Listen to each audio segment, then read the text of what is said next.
नमस्कार दोस्तों, ocean network में आपका स्वागत है। मैं हूं ओमकार चौधरी। देखिए, कई फ्रंट पर इस समय कार्रवाई चल रही है और बहुत जिसको कह सकते हैं कि जोरों पर कार्रवाई चल रही है। आप देखिए कि पॉपुलर फ्रंट ऑफ इंडिया जैसे संगठनों पर शिकंजा कसा गया है, उनको प्रतिबंधित किया गया है। बहुत बड़े पैमाने पर जो उनकी देश विरोधी गतिविधियां थी, उससे संचालित जो उनके केंद्र थे, ठिकाने थे, जो दस्तावेज थे, जहां से फंडिंग हो रही थी, उन सबको बंद किया गया। इसके अलावा आप देख रहे हैं कि नक्सलवाद पर मुश्कें कसी जा रही हैं।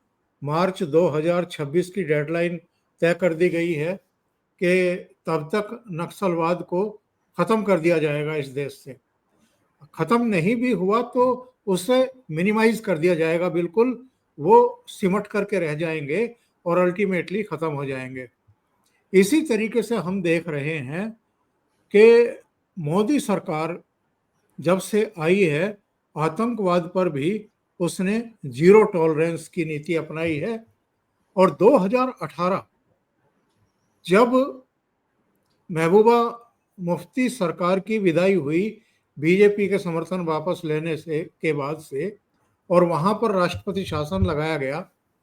5 अगस्त 2019 को जो 370 और 35 से लिफ्ट की गई, उसके बाद से जम्मू कश्मीर में बहुत बड़ी मुहिम चलाई गई। जो फॉरेन फंडिंग थी, सीमा पार से घुसपैठ थी, यहाँ भी जो अलगाववादी थे या इनको संरक्षण देने वाले, इनको छिपाने वाले जो लोग थे, उन पर बहुत बड़े पैमाने पर कार्रवाई की गई है। मैं आंकड़े देख रहा था, 2014 से 2024 के बीच करीब 2000 आतंकवादी मार गिराए गए हैं। उनके जो कमांडर थे वो मार गिराए गए हैं।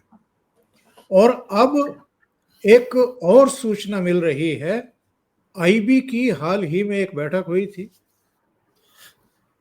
जो हमारे गृह मंत्री हैं, जो हमारे एनएसए हैं, जो दूसरे जुड़े हुए लोग हैं, उनकी मीटिंग्स हुई और उसके बाद ये फैसला किया गया कि चाहे अमेरिका हो या यूके हो, कनाडा हो, ऑस्ट्रेलिया हो, जहां जहां भी खालिस्तानी और गैंगस्टर जो वहां से अपने गैंग के जरिए यहाँ पर मुहिम चला रहे हैं, अपहरण का या लोगों को मार डालने का, तमाम तरह के जो अपराध चल रहे हैं, अब भारत सरकार उन पर भी शिकंजा कसेगी। यानी जो नकली दस्तावेजों के जरिए या नाम बदल करके दूसरे देशों की यात्रा करते हैं और फिर वहीं रह जाते हैं, वहां से ऑपरेट करते हैं, ऐसी भारत विरोधी ताकतों के खिलाफ भी अब शिकंजा कसने की तैयारी शुरू की गई है। मेजर जनरल AK सिवास साहब से जुड़ने से पहले मैं आपको एक बात और बता दूं। प्रधानमंत्री नरेंद्र मोदी कई बार ये कह चुके हैं कि हम 2047 तक भारत को विकसित देशों की पांत में खड़ा करना चाहते हैं। और अगर ये सपना पूरा करना चाहते हैं देशवासियों का, तो इसके लिए ये जरूरी है कि इस मार्ग में जो भी बाधा बन रहे हैं उनको भी मिनिमाइज किया जाए, उनको भी रास्ते से हटाया जाए। तो इसके लिए एक दृढ़ इच्छा शक्ति, संकल्प और फिर उस पर काम करने की जरूरत होती है, जो ये सरकार करती हुई एक्चुअल में दिखाई दे रही है। सीधे जुड़ लेते हैं टेरिटोरियल आर्मी के पूर्व चीफ, और जो अमेरिका से कुछ चंद अफसरों ने विशेष ट्रेनिंग ली, उनमें वो शामिल हैं। युद्ध सेवा मेडल से अलंकृत हैं। 36 साल तक भारतीय सेना को उन्होंने सेवा दी है। Major general AK सिवास sir. तो सिवास साहब से जुड़ करके इस पूरी जो तैयारी है, इस पर जरा चर्चा करते हैं। सिवास सर, बहुत स्वागत है। नमस्कार। नमस्कार चौधरी साहब। सिवास सर, ये तो ठीक है कि नक्सलवाद पर काबू पाया जा रहा है, देश विरोधी संगठनों को प्रतिबंधित किया जा रहा है, उनके ठिकानों पर कार्रवाइयाँ हो रही हैं। एनआईए की भी, आईटी की भी, सीबीआई की भी, दूसरी एजेंसियों की भी, ईडी अपना कार्रवाई कर रही है। इसी तरीके से जम्मू कश्मीर में भी बहुत बड़े पैमाने पर इन एजेंसियों ने काम किया है और वहाँ भी आतंकवाद को मिनिमाइज करने पर काम चल रहा है। लेकिन सबसे बड़ी चुनौती जो है वो खालिस्तानी भी बन रहे थे और गैंगस्टर भी बन रहे थे, जिनमें लॉरेंस से लेकर के तमाम नाम आप गिना सकते हैं। अब सरकार का जो ये फैसला है कि विदेशों में जो बैठे हुए लोग हैं, ये आतंकवादी, खालिस्तानी या गैंगस्टर है, इन पर भी शिकंजा कसा जाएगा। इन देशों को मेमोरेंडम भेजे जाएंगे इन पर कार्रवाई करने और इनको भारत को सौंपने की कार्रवाई की जाएगी। ये कितना बड़ा स्टेप है। हाँ, बिल्कुल। देखो चौधरी साहब, बहुत बड़ा स्टेप।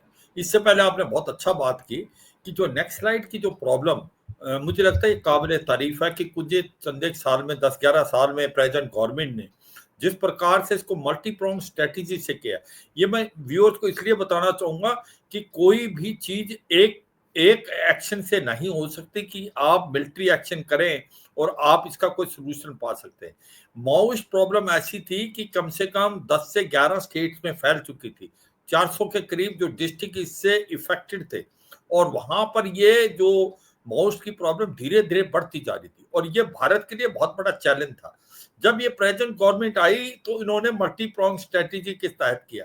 इन्होंने कहा एक मिलिट्री ऑपरेशन तो करना ही है जिसकी नोडल एजेंसी आईटी सीआरपीएफ को बनाएगा, मगर उसके साथ साथ ये कहा कि वहां पर डेवलपमेंट बहुत जरूरी है।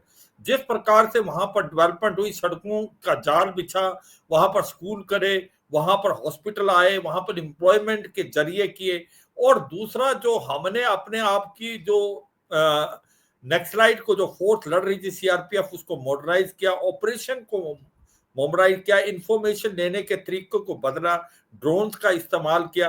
तो ये एक मल्टी प्रोंग स्ट्रेटजी का नतीजा है कि आज हम उस एक प्रकार से जगह पहुंच गए हैं कि चंद एक समय में ये माउस की जो नेक्सलाइट की प्रॉब्लम बाय एंड लार्ज ही मैं कहूंगा कि ये रिजोल्व हो गया। जबकि इसके अंदर चीन का बहुत ज्यादा हाथ था। चीन ने इनको हथियार दिए हैं, चीन ने इनको उकसाया है, मगर इसके बावजूद मुझे लगता है ये प्रेजेंट गवर्नमेंट की एक सबसे बड़ी जो मैं कहूंगा एक प्रकार से इनकी अचीवमेंट है कि इन्होंने नेक्सलाइट प्रॉब्लम को बहुत ही अच्छे ढंग से रिजॉल्व किया है।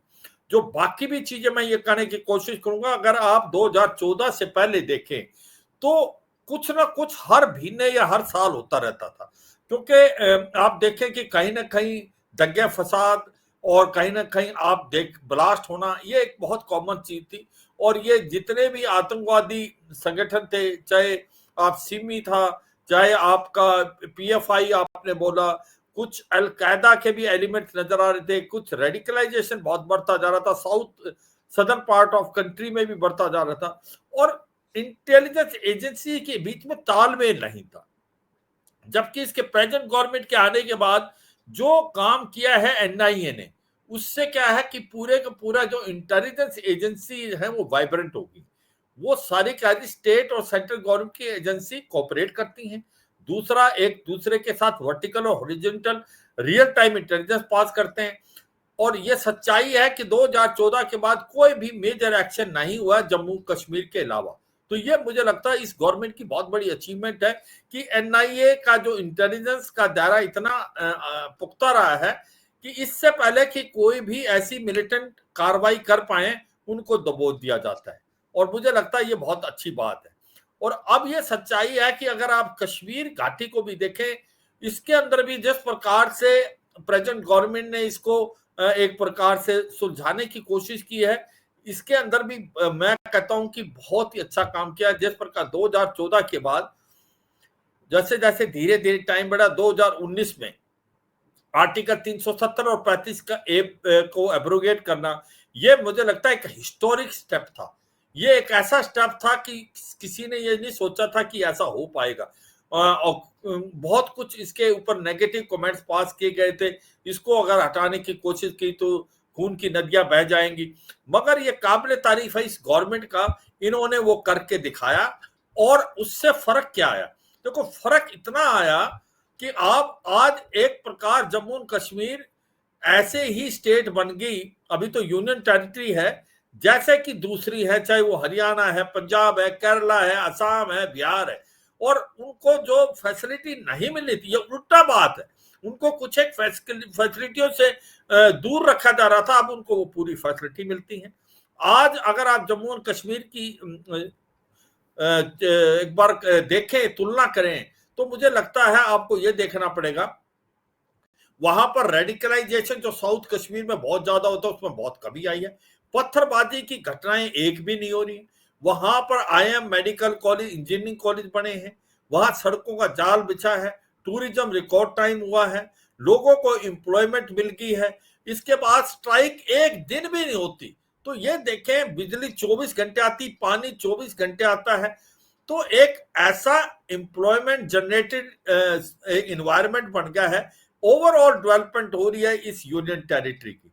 और मुझे लगता है इससे बहुत ज्यादा, देखो आतंकवाद जब फैलता है, जब वहां पर डिस्कंटेनमेंट हो, जहां पर अनएम्प्लॉयमेंट हो।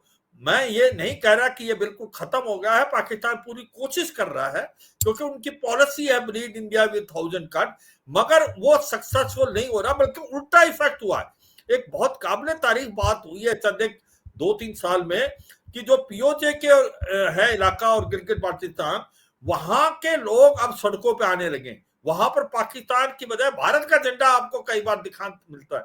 वहां मुजफ्फराबाद, मीरपुर, झांगड़, कोटली, ददनियाल, बाग, पाकिस्तान वाला पहुंच, वहां पर चक्का जाम और शटडाउन है। लोग कहते हैं हम भारत में मिलना चाहते हैं क्योंकि हम भारत के। उसकी वजह है ये कि जो डेवलपमेंट हुई है भारत के जम्मू एंड कश्मीर में, वो ये कहते हैं वहां पर ना खाने को दाने, ना पीने को पानी, ना वहां बिजली आती है। और बिजली जो मंगला डैम में बनती है, जो पीओके में पहले वो पंजाब जाती, फिर एक प्रकार से वो पीओके में आती है, 7 गुना ज्यादा रेट है। नीलम नदी जो उसकी मेन नदी थी, उसका मुंह मोड़ के इन्होंने एक बार पंजाब की तरफ कर दिया। तो सच्चाई है, आवाज वहां से आ रही है, वो देख रहे। तो अगर आप ओवरऑल देखें चौधरी साहब, तो मुझे लगता है काबिल तारीफ है जिस प्रकार से इस गवर्नमेंट ने इंटरनल प्रॉब्लम को रिजोल्व किया। अब बात आती है खालिस्तान वाली प्रॉब्लम।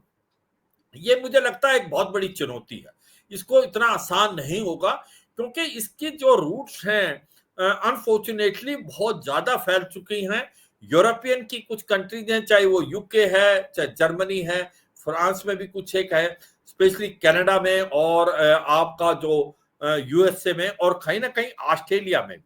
तो ये मुझे लगता है कि हमें बहुत ही एक मल्टीप्रॉन्ग स्ट्रेटेजी के साथ चलना पड़ेगा, इन गवर्नमेंट से तालमेल करना पड़ेगा, इन एलिमेंट्स को हमें आइसोलेट करना पड़ेगा। और ये सच्चाई है कि ये, अब आप कहेंगे कि इनको फंड कौन करता है।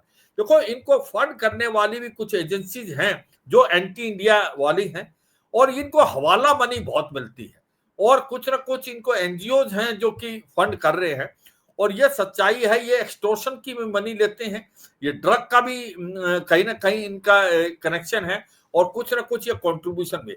तो ये चाहे सिख फॉर जस्टिस है, जिसके अंदर जीएस पनून है, उसके ऊपर हमें टारगेट करना पड़ेगा, वो बार बार रेफरेंडम की बात करता है। इसी प्रकार से जो कनाडा में जो सबसे इंपॉर्टेंट है, जिस प्रकार से भारत और कनाडा के रिलेशन कितने गिर गए थे नीचे, और वो एक जस्टिन ट्रूडो जो कि पुराने प्राइम मिनिस्टर थे, वो उनकी वजह थी, क्योंकि उन्होंने मदद ली थी, क्योंकि माइनॉरिटी गवर्नमेंट थी, वो ली थी जगमीत सिंह की न्यू डेमोक्रेटिक पार्टी, जो कि एक प्रकार प्रो खालिस्तानी है। तो मगर अब जो है वहां पर बदल चुके हैं, वहां के जो प्राइम मिनिस्टर हैं, वो अब काफी पॉजिटिव है। मार्के कॉर्नी। मार्क कॉर्नी वो एक पॉजिटिव हैं, वो चाहते हैं भारत के साथ रिलेशन करना। तो मुझे लगता है कनाडा के साथ मिलकर इनको आइसोलेट करना पड़ेगा, इन एलिमेंट्स को, क्योंकि ये एंटी इंडिया एक्टिविटी कनाडा चाहते हैं। हमने कनाडा को बार बार ये बताया है, आप इनको अगर उकसाएंगे, इनको आप करेंगे, ये आने वाले समय में जो हैं ये आपके लिए प्रॉब्लम बनेंगे। ये इंडियन नहीं है, ये आज की तारीख में कैनेडियन सिटीजन है। ये आपके कनाडा के अंदर खालिस्तान बढ़ाएंगे, तब आपको पता चलेगा। तो हमने इनको अगवा किया कि आप इनको एलिमेंट्स को इनकी नकल कसे।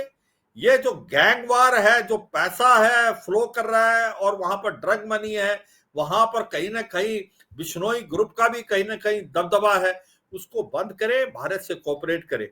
मुझे लगता है ये कनाडा ही नहीं, ये पास यूएस में भी है, यूके में भी बहुत ज्यादा है, और कई इसके साथ साथ दूसरी भी यूरोपियन स्टेट हैं, और ऑस्ट्रेलिया में भी कहीं ना कहीं ये सिर उठा रही है। ये मुझे लगता है कि चौधरी साहब आने वाले कुछ एक सालों में ये भारत के लिए सबसे बड़ी चुनौती होगी, जो हमारी कि किस प्रकार से ये जो खालिस्तानी एक्टिविटीज हैं इनको हम कंट्रोल करें इन यूरोप में, यूएस में और ऑस्ट्रेलिया में। चौधरी साहब। सिवाज साहब जब तक ट्रूडो रहे हैं, और ट्रूडो को भी छोड़ दें, इनके पिताजी भी जब थे तो कनिष्क विमान जो है वो हादसे का शिकार हुआ था, उसको उड़ाया गया था, जिसमें 300 के आसपास यात्री समुद्र में जो है वो समाधि उन्होंने ले ली थी। और ट्रूडो का भी ये एक जिसका आपने जिक्र किया जगमीत का, कि उसकी पार्टी का समर्थन ले रहे थे और उनसे एक तरीके से ब्लैकमेल हो रहे थे। वो बिल्कुल। जैसे चाह रहे थे वैसे ये वैसे ही। नृत्य कर रहे थे। और पूरी तरीके से निज्जर वाले मामले में भी इन्होंने भारत विरोधी स्टैंड लिया, और वो भी पार्लियामेंट में खड़े होकर के एक आपत्तिजनक बयान दे दिया, जिसमें कहा कि भारतीय स्टेट के कुछ अधिकारी जो हैं निज्जर की हत्या में शामिल थे। उसके बाद से रिश्ते जो है वो बहुत खराब हो गए। बहुत सारे राजनयिक हमने इनके वापस भेजे, और बहुत सारे अधिकारियों को हमने वापस बुलाया, और कई तरह के स्टेप हमें लेने पड़े। लेकिन जो मार्क कॉर्नी अभी बने हैं, ये मूलतः अर्थशास्त्री हैं, और कनाडा की जो सिचुएशन हो गई है उसको अब ये संभालना चाहते हैं, सुधारना चाहते हैं। और उन्होंने अभी हाल में भी एक बयान दिया था, इनके एक उद्योगपति ने भी बयान दिया कि वैश्विक मंचों पर भारत की आज की तारीख में अनदेखी नहीं की जा सकती।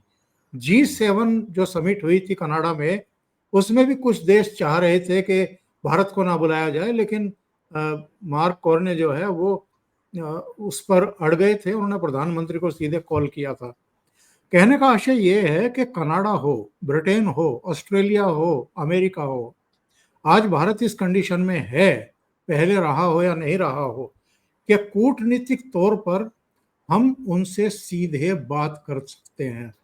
उनसे कह सकते हैं कि भाई जो हमारे यहाँ वांटेड हैं उनको आप हमारे सुपुर्द करिए। वो करेंगे नहीं करेंगे, डिले करेंगे, बहाने बनाएंगे, वो एक अलग बात है।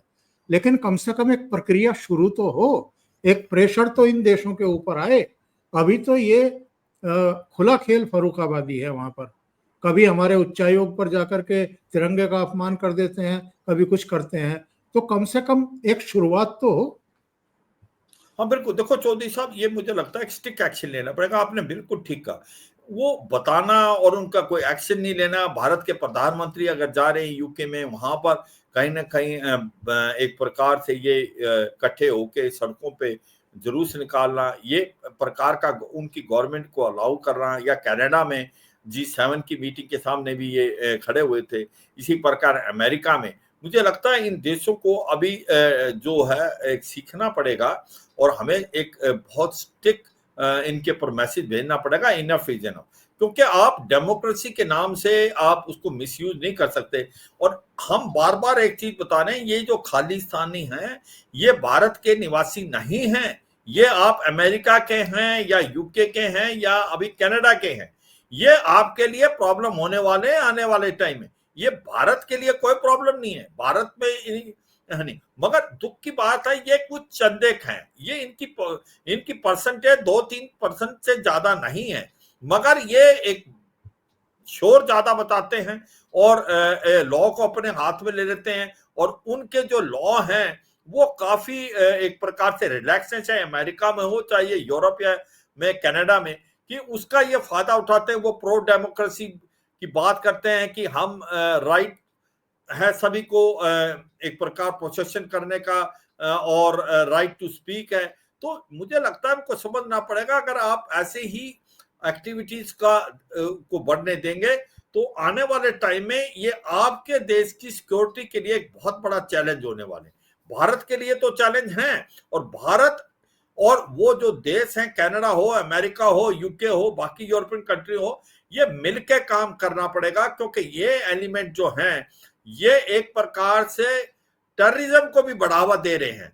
ये जो हैं हवाला मनी ले रहे हैं, ड्रग मनी ले रहे हैं, ये एक उस देश के लिए लॉ एंड ऑर्डर की भी एक बहुत बड़ी प्रॉब्लम है। और ये गैंग वार में बिलीव करते हैं, जैसे कनाडा में चल रहे बिश्नोई गैंग, जिस प्रकार से सैदुल सिंह को मारा गया था। हरजीत सिंह नीचर को भी भारत बार बार कह रहा है ये जो इनको मारा गया है ये एक प्रकार से आपका इंटर गैंग राइवलरी ने मारा है, जैसे सैदुल सिंह को मारा था। तो ये मुझे लगता है इनको समझ आना पड़ेगा, और अब ये नजरअंदाज नहीं कर सकता, क्योंकि भारत की एक बहुत बड़ी पोजीशन है। आपने बहुत ठीक बोला चौधरी साहब, आज हम 4th लार्जेस्ट इकोनॉमी है, आने वाले टाइम में 3rd लार्जेस्ट इकोनॉमी हो जाएंगे। हम एक बहुत बड़ी मार्केट है, हम एक कंज्यूमर मार्केट हैं, तो इसलिए भारत के साथ सभी देश अच्छा रिलेशन चाहते हैं। और भारत के साथ सबसे इंपॉर्टेंट चीज है, भारत के प्रधानमंत्री जो हैं उनके एक डायनेमिक लीडरशिप है, वो एक आंखों में आंखें डाल के बातचीत करते हैं, और ये यूरोप को भी पता है। और हमारे इसी प्रकार से जो मिनिस्टर ऑफ एक्सटर्नल अफेयर है डॉक्टर एस जयशंकर, वो भी अपने काम को बहुत अच्छी तरीके से बेखूबी से जानते हैं। तो मुझे लगता है कि हमें इनको सीरियसली लेना पड़ेगा, और इनको समझ आना चाहिए ये जो भी खालिस्तानी एलिमेंट्स हैं ये भारत के लिए तो कुछ हो सकते हैं प्रॉब्लम, मगर ये उन देश के लिए जहां पर ये कार्रवाई कर रहे हैं उनके लिए ये बहुत बड़ी प्रॉब्लम हो सकते हैं अगर अब इन्होंने इनको नहीं रोका, क्योंकि ये सारे के सारे टेररिस्ट हैं, और ये जो हैं लिपटे हुए हैं इन एक्टिविटी में जो इलीगल है, चाहे वो ड्रग की मनी है, चाहे आप उसको देखें कि जिस प्रकार से हवाला मनी कर रहे हैं, ये इन एक्टिविटी में इन्वॉल्व है। जो सिख फॉर जस्टिस है, हम बार बार अमेरिका को कह रहे हैं कि ये एक प्रकार टेररिस्ट ऑर्गेनाइजेशन, इसको बैन किया जाए, मगर ये दुख की बात अभी तक इस पे एक्शन नहीं आया। इसी प्रकार कनाडा को बताया, मगर अब हमें सीरियसली इस बात को लेना पड़ेगा और इसको प्रेशर डालना पड़ेगा। देखो, जो तहूर राणा को अभी एक्सट्राडाइट किया है अमेरिका ने, ये मुझे लगता है एक बहुत बड़ी विक्ट्री थी भारत के लिए। ये 2611 में इन्वॉल्व था, कितने साल के बाद भारत की प्रेजेंट गवर्नमेंट ने, प्राइम मिनिस्टर मोदी ने डायरेक्टली इंप्रेस करके प्रेशर डाला और वो आया। मुझे लगता है ये एक बहुत बड़ी जीत है डिप्लोमेट की।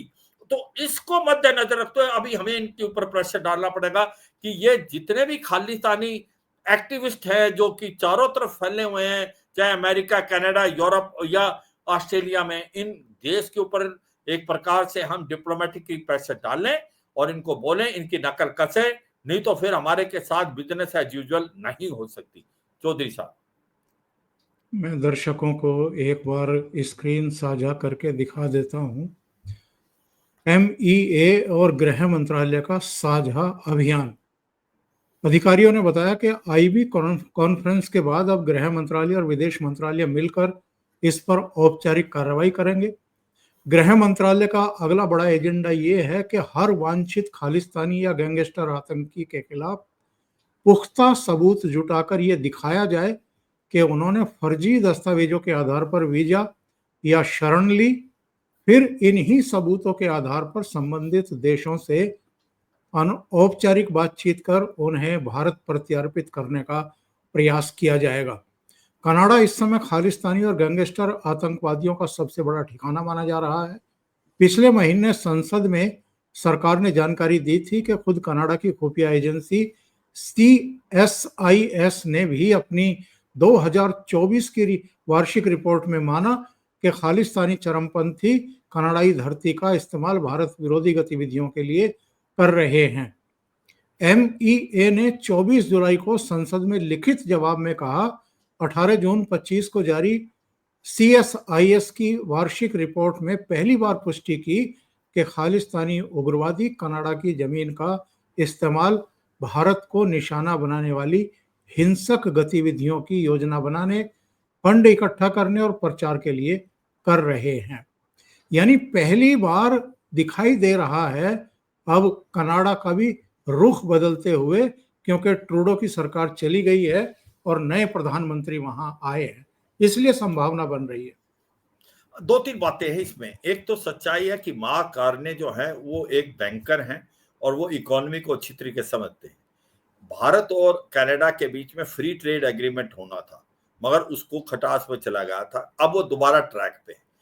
उनको पता भारत एक ह्यूज मार्केट है, भारत को कनाडा की जरूरत है, मगर कनाडा को भारत की सबसे ज्यादा जरूरत है। तो ऐसे में उनको समझ आया है कि ये जितने भी खालिस्तानी एक्टिविस्ट हैं, ये एक प्रकार कनाडा के लिए भी प्रॉब्लम होने वाले हैं। यूं तो ये लगता है कि एंटी इंडिया एक्टिविटी कर रहे हैं, मगर ये कनाडा के लिए आगे सिर दर्द होंगे, और मुझे लगता है जल्दी से जल्दी कनाडा इनके ऊपर एक्शन ले तब अच्छा है, और कनाडा अब लेगी। जैसे CIS की बात कर रहे थे आप, उन्होंने 2024 और 2023 में भी इस बात को बताया था कि ये पैसा जो है हवाला मनी से, ड्रग की भी बात हुई थी, और इनको आप फंड किया जाता है, एंटी इंडिया एक्टिविटी कर रहे हैं, और वही जो कनाडा में है वो ओवरफ्लो करके अमेरिका में भी आ रहे हैं। कुछ एक ऐसे खालिस्तानी हैं जो कि ड्यूअल सिटीजनशिप है, कनाडा की भी और अमेरिका की, जैसे आपका ये JS पनून है। तो ये सच्चाई है कि मुझे लगता है कि कनाडा को ये समझ आया है, और कनाडा चाहता है भारत के साथ फिर दोबारा रिलेशनशिप अच्छे बने, इकोनॉमी रिलेशन बने, फ्री ट्रेड एग्रीमेंट हो, और ये एक बड़ी अच्छी पहल है कि जिस प्रकार से मार्क करने एक्शन ले, और इसी प्रकार से अमेरिका को भी समझाना है, क्योंकि डोनाल्ड ट्रंप एक ट्रांजेक्शनल लीडर हैं, वो कई चीजों को सीरियसली नहीं लेते हैं। जबकि हमने इस चीज को बताया कि ये जो खालिस्तानी एक्टिविस्ट जो वहां से ऑपरेट कर रहे हैं, आपने बहुत अच्छा बताया कि ये भारत से जब गए हैं, ये गलत इन्होंने डॉक्यूमेंट जमा कराए हैं, और इसके तहत ये गए हैं, और ये भारत के अंदर एंटी जो टेररिस्ट एक्टिविटी में इन्वॉल्व थे, ये गैंगस्टर थे, तो इनके अगेंस्ट केस है भारत में, ये भाग के गए हैं भारत से, और ये वीजा बना के, और ऐसे में इनको तो क्या हमारे साथ एक्सट्रेडिशन ट्रीटी साइन है, अमेरिका को इन्हें वापस देना चाहिए हमें, जिससे हम as per the law of the land इनके ऊपर एक्शन लिए जा सके। तो ये बहुत जरूरी है, क्योंकि भारत बार बार इस चीज को बता रहा है कि ये जो भी गए हैं यहां से, ये प्रॉपर ढंग से नहीं गए हैं, और ये एक प्रकार से ऑफेंडर हैं, ये एक यहाँ पर इन्होंने क्राइम किया है, इनको वापस भारत पे भेजना चाहिए, और इनके ऊपर as per the law Bharat में एक्शन होगा। तो मुझे लगता है कि इन देशों को समझ आना चाहिए, और कहीं ना कहीं भारत को यह बताना पड़ेगा, it can't be business as usual, हम इसको एक्सेप्ट नहीं करेंगे। जिस प्रकार से कहीं ना कहीं जो टैरिफ की बात हुई, अमेरिका टैरिफ लगा रहा 25% 7 अगस्त तक किया प्लस पेनल्टी, तो भारत प्रेशर में नहीं आने वाला कि अब हम रशिया से ऑयल लेना बिल्कुल बंद कर देंगे। हाँ, मैं मानता हूं जो कुछ पॉइंट अमेरिका के हम सोच रहे हैं, क्योंकि आफ्टर ऑल हमारे पास ट्रेड सरप्लस है करीब 47 बिलियन डॉलर का, हो सकता है हम कुछ ऑयल वहां से लेंगे और कुछ आर्मामेंट भी ले, मगर ये इसका मतलब कतई नहीं है कि हम प्रेशर में आके रूस से ऑयल ना ले, क्योंकि वो हमें डिस्काउंटेड रेट पे मिलता है और हमें रूबल में मिलता है, ना कि डॉलर में। तो ये मुझे लगता है कि अब ये बदला हुआ भारत है, ये ऐसे किसी के प्रेशर में आने वालों देशों में नहीं है, और हमें भली बात मालूम है कि क्या हमारे लिए ठीक है क्या नहीं। तो मुझे लगता है प्राइम मिनिस्टर मोदी का जो नारा है कि भाई नेशनल इंटरेस्ट जो है वो पैरामाउंट है, बाकी चीजें बाद में, और दूसरा वो कह रहे हैं कि इंडिजिनस, अब हमें अपना सामान खुद बनाना है। तो मुझे लगता है ये दो चीज बहुत इंपॉर्टेंट है। और जहां तक खालिस्तान की एक्टिविस्ट की बात आती है, मुझे लगता है कि अब हमने एक प्रकार से डिप्लोमेटिकली ये सोच लिया है कि इनफ इज इनफ, हम इन देशों के साथ बहुत सख्ती से पेश आएंगे और इनको प्रूफ देंगे और इनको बोलेंगे इनके ऊपर एक्शन लें, और ये बताएंगे कि ये भारत के लिए ही आने वाले टाइम में प्रॉब्लम नहीं है, ये उनके लिए भी बहुत बड़ी प्रॉब्लम हो सकती है अगर आज उन्होंने एक्शन नहीं लिया। चौधरी साहब। शिवाश सर, बहुत बहुत धन्यवाद आपका जुड़ने के लिए, इतना समय निकालने के लिए, और एक बहुत ही महत्वपूर्ण विषय पर चर्चा करने के लिए। Thank you so much sir. जय हिंद। थैंक यू चौधरी साहब। जय हिंद।